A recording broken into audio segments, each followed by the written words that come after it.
et contre la théorie de l'évolution, ceux qui sont dans la faiblesse.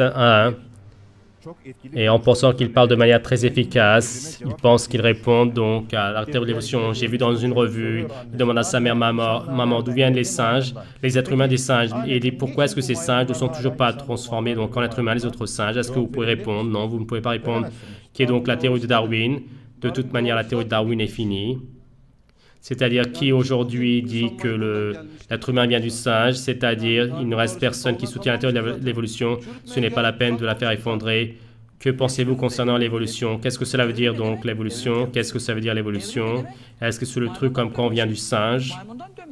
À un moment, donc, il parlait donc de la point de vue de Darwin, donc, qui a évolué depuis le singe, et ceci s'est trouvé être un fiasco désormais. Ils n'arrivent pas à le mettre à leur jour de jour.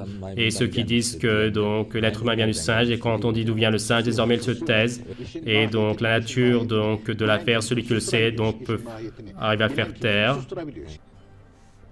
Osman Ünlü donc dit que celui qui connaît la nature, le fond de l'affaire, donc peut la faire taire. Et en fait, donc il ne parle pas de qui fait taire vraiment le darwinisme. Et donc tout le monde qui accepte tous ensemble, celui qui fait effondrer intellectuellement la théorie de l'évolution, ce sont les travaux de Adnan Oktar.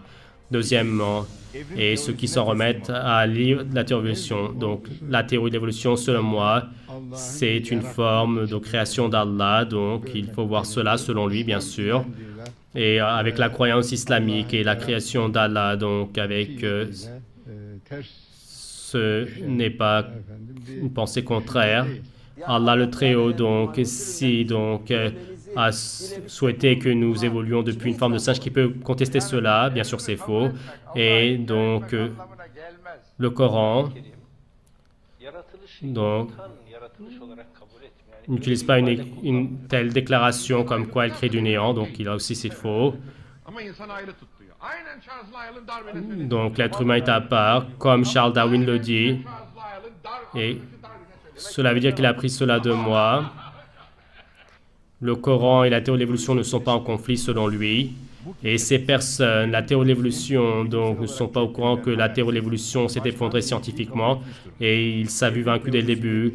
La lutte contre la théorie de l'évolution ne sera faite d'une attitude passive et il n'y avait qu'un style de misère. Et la théorie de l'évolution, seulement c'est possible avec les preuves scientifiques et une attitude supérieure.